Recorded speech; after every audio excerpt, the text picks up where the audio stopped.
And at the risk of offending anybody, because I'm going to quote him directly, and what he said to me and stayed with me forever. He said, Lynn, you're right. We have a lot of really, really smart coders and developers here.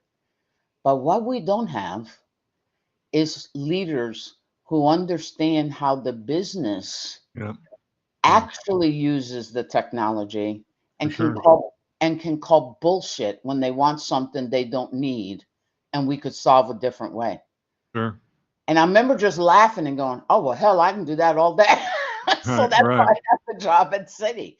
So Yeah. I guess what I would say to people, and I do a lot of mentoring as a volunteer, and what I will say is that the more you get out of kind of that frontline individual contributor role, what I would tell all of your guests is that the further as you move along in your careers, the skills you obtain in every role become more and more transferable cross verticals, cross divisions in organizations.